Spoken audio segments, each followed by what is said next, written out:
तर बघा, शेतकऱ्यांसाठी सर्वात मोठी आजची बातमी या ठिकाणी समोर आलेली आहे. बघा, या दिवशी खात्यामध्ये पीक विमा जमा होणार. बघा, जो काय पीक विम्याचा दुसरा टप्पा आहे तो शेतकऱ्यांच्या खात्यामध्ये आजपासून या ठिकाणी जमा होण्यास सुरुवात होणार आहे.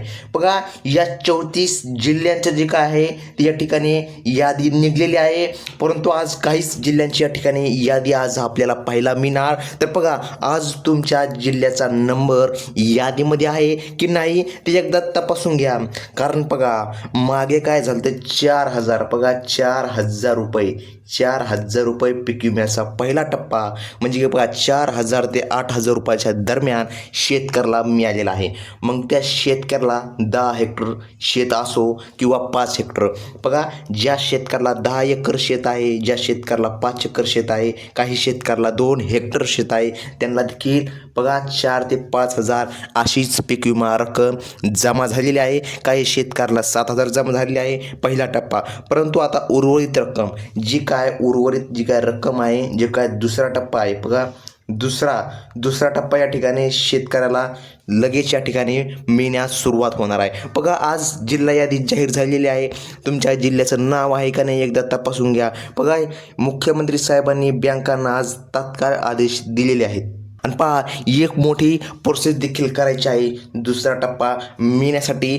त्याशिवाय शेतकऱ्याला पीक विम्याचा दुसरा टप्पा मिळणार नाही. तर या व्हिडिओच्या माध्यमातून या ठिकाणी शेतकऱ्याला संपूर्ण प्रोसेस या ठिकाणी कळणार आहे. जर शेतकऱ्याने छोटासा पॉईंट जर या ठिकाणी माहिती घ्यायचा राहिला तर शेतकऱ्याला पीक विम्यापासून वंचित राहावं लागणार आहे.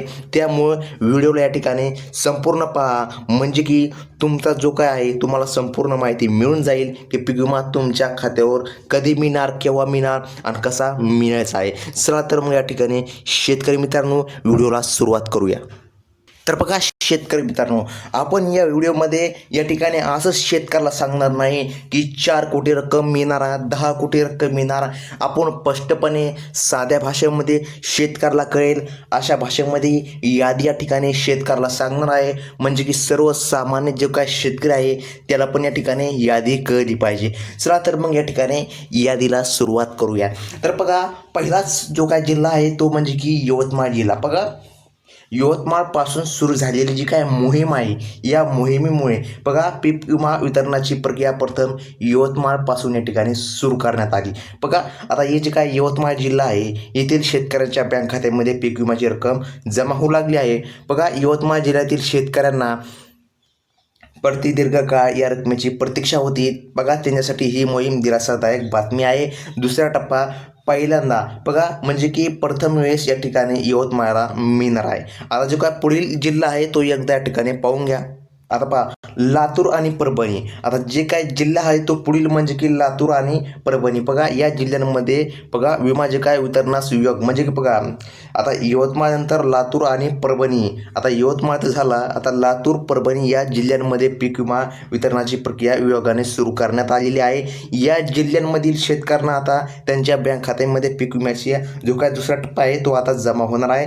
लातूर आणि परभणी. बघा, लातूर आणि परभणी शेतकऱ्यांना देखील या दीर्घकाळ विम्याची प्रतीक्षा केली होती, त्यांना देखील आता दुसरा टप्पा मिळणार आहे. पहिला टप्पा खूप कमी या ठिकाणी मिळालेला आहे शेतकरी मित्रांनो. आता दुसरा टप्पा या ठिकाणी मिळण्यास सुरुवात झालेली आहे. आता पुढील जिल्हा पाहून घ्या. आता जो काय पुढील जिल्हा आहे तो म्हणजे की हिंगोली आणि नांदेड. बघा, हिंगोली आणि नांदेड जिल्ह्यांच्या ठिकाणी समावेश आहे. बघा, जिल्ह्यांमध्ये पीक विमा वितरणाच्या ठिकाणी सुरुवात यवतमाळ, लातूर, परभणी जिल्ह्यानंतर आता हिंगोली.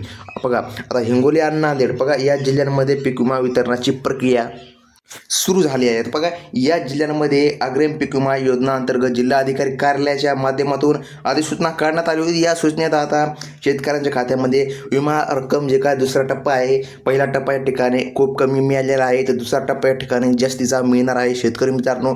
तर बघा, हिंगोली, नांदेड आता जे काय जिल्हा आहे यांना देखील पीक विमा रक्कम मिळणार आहे. हिंगोली, नांदेड आणि परभणी या जिल्ह्यांमध्ये जिल्हा अधिकारी कार्यालयाने या ठिकाणी पीक विमा संदर्भात या ठिकाणी बघा विशेष लक्ष दिले आहेत. बघा, त्यामुळे विम्यामधील शेतकऱ्यांना वेळेत विमा रक्कम मिळत आहे. बघा, या जिल्ह्यामधील शेतकऱ्यांना मोठा दिलासा देखील मिळणार आहे. आता पुढील जो काही जिल्हा आहे तो म्हणजे बीड, छत्रपती संभाजीनगर आणि धाराशिव जिल्ह्यांच्या ठिकाणी वितरण प्रक्रिया सुरू आहे. आता जे काय पीक विमा आहे बघा, वितरणाची प्रक्रिया आता बीड, छत्रपती संभाजीनगर बघा, पूर्वेचे औरंगाबाद म्हणजे की बघा पूर्वेचे जे काय औरंगाबाद आहे म्हणजे की संभाजीनगर असो किंवा औरंगाबाद असो एकच आहे बघा. आणि धाराशिव बघा पूर्वेचे जे काय उस्मानाबाद आहे. आता पूर्वेचे उस्मानाबाद या जिल्ह्यांना या ठिकाणी सुरू झाली आहे. विशेषतः म्हणजे की यामध्ये धाराशिव जिल्ह्यात प्रति हेक्टर 6,206 रुपये प्रमाणे या ठिकाणी विमा रक्कम वितरित केली जात आहे. म्हणजे की बघा शेतकरी मित्रांनो, पहिला विमा खूप कमी मिळालेला आहे. तर आता तुम्हाला हेक्टरी म्हणजे की 6,020 म्हणजे की जवळपास 10,000 प्रमाणे तुम्हाला मिळून जाईल. काय जर 5 एकर जर शेत जर असेल तर या जिल्ह्यातील शेतकऱ्यांना हा दर निश्चित करण्यात आल्याने त्यांना नक्की ही रक्कम मिळणार बघा, याची कल्पना आली आहे. तर बघा शेतकरी मित्रांनो, शेतकऱ्याला आता ही रक्कम दुसरा टप्पा पीक विम्याचा मिळणार आहे. धाराशिव जिल्हा विमा वितरणाची प्रक्रिया विशेष वेगाने सुरू आहे बघा. येथील शेतकऱ्यांना दीर्घकाळ प्रतीक्षा केल्यानंतर त्यांना आता पीक विमा रक्कम मिळत आहे बघा. प्रति हेक्टरी 6,206 रुपये हा दर या ठिकाणी पीक विमा नुकसान भरपाई या ठिकाणी करण्यात आलेला आहे बघा. पुरेशा असल्याचे शेतकऱ्यांनी म्हणले आहे. म्हणजे की बघा ही जी काय रक्कम आहे ती शेतकऱ्याला 6,206 रुपये. आता आपल्याला या ठिकाणी बघा 5 एकर जर शेत असेल तर आपल्याला या ठिकाणी संपूर्ण रक्कम या ठिकाणी काढायची आहे. आता बघा 6,200 म्हणजे की बघा 6,200 जे काय आहे ते 6 रुपये या ठिकाणी रक्कम आहे. म्हणजे की बघा जर 6,200 जर ही जर रक्कम जर शेतकऱ्याला मिळत असेल म्हणजे की बघा शेतकरी मित्रांनो, जर सरासरी काढली तर 5 एकर जर शेत जर असेल तर बघा शेतकऱ्यांना 12,412 रुपये मिळू शकतात. म्हणजे की जवळपास शेतकऱ्याला 12,000 रुपये या ठिकाणी मिळू शकतात जर 5 एकर या ठिकाणी शेत असेल तर.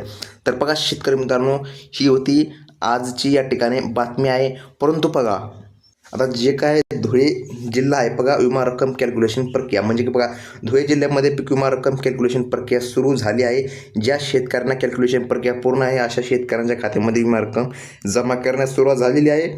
धुळे जिल्ह्यात कॅल्क्युलेशन प्रक्रिया अद्याप पूर्ण झालेली नाही. परंतु जितक्या शेतकऱ्यांना जे काय कॅल्क्युलेशन पूर्ण झाले आहे त्यांना विमा रक्कम देण्यास सुरुवात झालेली आहे. म्हणजे काही शेतकऱ्याला मिळणार आहे आणि काही शेतकऱ्याला मिळायचा राहिलेला आहे, तो देखील मिळून जाणार आहे.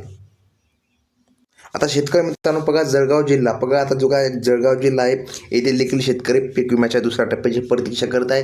जळगाव जिल्ह्यात अनेक शेतकरी अद्याप पीक विमा रकमेची प्रतीक्षा करत आहेत बघा. या जिल्ह्यातील अनेक शेतकऱ्यांनी क्लेम केल्यानंतरही बघा सद्यस्थिती कॅल्क्युलेशन आवडेत प्रति एक असल्याची दाखवत आहे. त्यामुळे जळगाव जिल्ह्यातील शेतकऱ्यांना अद्याप पीक विमा रकमेची जे काय आहे ती ठिकाणी प्रतीक्षा करावी लागत आहे. परंतु त्या देखील शेतकऱ्यांना जळगाव जिल्ह्यातील शेतकऱ्यांना देखील पीक विमा रक्कम मिळण्यात काही दिवसांत सुरुवात होणार आहे. सध्या तर का जळगाव जिल्ह्यामध्ये सुरुवात झालेली नाही.